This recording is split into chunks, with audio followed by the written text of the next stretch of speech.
أعوذ بالله من الشيطان اللعين الرجيم بسم الله الرحمن الرحيم اللهم صل على محمد وآل محمد وعجل فرجهم۔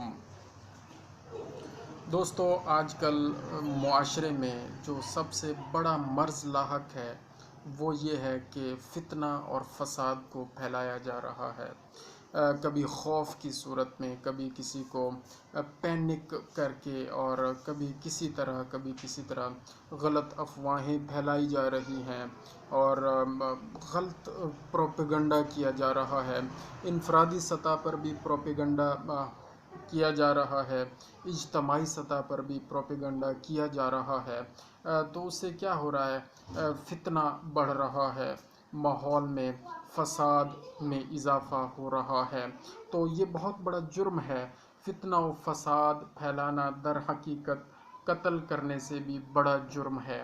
اس بارے میں قرآن حکیم میں ارشاد رب العزت ہے، وَالْفِتْنَةُ أَشَدُّ مِنَ الْقَتْلِ، فتنہ قتل سے بھی بدتر ہے۔ اشد من القتل، قتل سے بھی اشد ہے، یعنی سخت ہے، بدتر کے معنوں میں یہاں پہ استعمال ہوگا لفظ اشد۔ تو فتنہ ملک میں، دنیا میں، کائنات میں مختلف لوگ پھیلا رہے ہیں، کبھی پروپیگنڈا کی صورت میں، کبھی خوف کی صورت میں، کبھی نیگیٹیوٹی کی صورت میں۔ ان کا مقصد کیا ہے؟ آپ خود سمجھ سکتے ہیں کہ معاشرے میں امبیلنس پیدا کرنا اور اپنے لیے وہ تمام ماحول پیدا کرنا جو ان کے کاروبار کو فائدہ دے سکتا ہے، جو ان کے خفیہ ایجنڈے کو فائدہ دے سکتا ہے۔ تو اس خفیہ ایجنڈا کی تکمیل کے لیے فتنہ و فساد کو بڑھایا جا رہا ہے۔ تو وہ آپ نے سنا ہی ہوگا کہ جو حکومتیں ہوتی ہیں، جو اسلامی حکومتیں نہیں ہوتی، جو دین پر قائم نہیں ہوتی، جن کو اللہ تعالیٰ کا خوف نہیں ہوتا، ان کا تو یہ ایجنڈا ہے کہ ڈیوائیڈ اینڈ رول، کہ تقسیم کرو اور پھر حکمرانی کرو۔ تو تقسیم کرو یہ خود ایک بہت بڑا فتنہ ہے۔ تو سب سے بڑا فتنہ دجال کا فتنہ ہے، جس کے بارے میں سید دو عالم حضرت محمد مصطفیٰ صلی اللہ علیہ وآلہ وسلم نے اپنی احادیث مبارکہ میں ہمیں متنبہ کیا ہے، تنبیہ کی ہے، اور بتایا ہے کہ اس فتنے سے اپنے آپ کو محفوظ رکھنا ہے۔ تو بہت سارے اعمال اس پہ موجود ہیں، ہمیں بتائے گئے ہیں، گائیڈ لائن دی گئی ہے، وہ بھی انشاءاللہ کسی دن ضرور شیئر کریں گے۔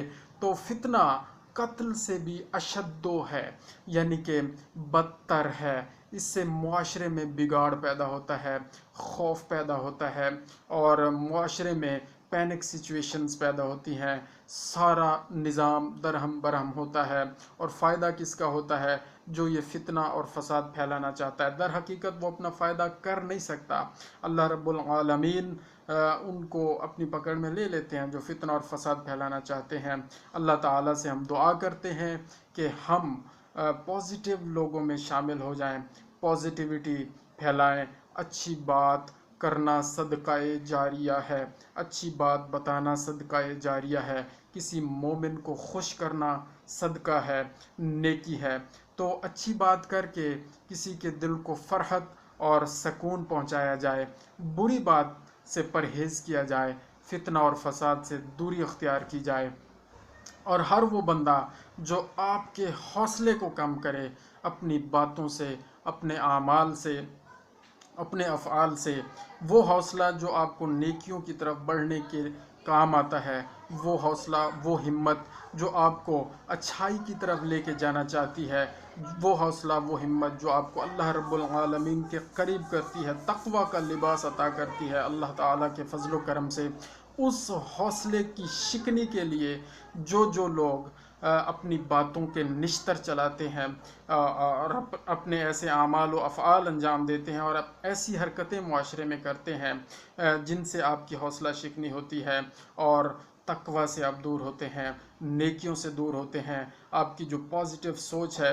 اس سے آپ دور ہوتے ہیں، تو آپ سمجھ جائیں کہ ان لوگوں سے آپ نے دور ہونا ہے، تاکہ جو آپ کے جو اندر کی دنیا ہے، جو پازیٹیوٹی ہے، جو کنیکشن ہے روحانی وہ ڈسٹرب نہ ہو، وہ خراب نہ ہو، تاکہ معاشرہ ٹھیک رہے۔ جزاک اللہ خیرہ۔ انشاءاللہ العزیز مزید ویڈیوز کے ساتھ حاضر ہوں گے اور آپ کی خدمت کرتے رہیں گے۔ اللہم صلی علی محمد و آل محمد وعجل فرجہم۔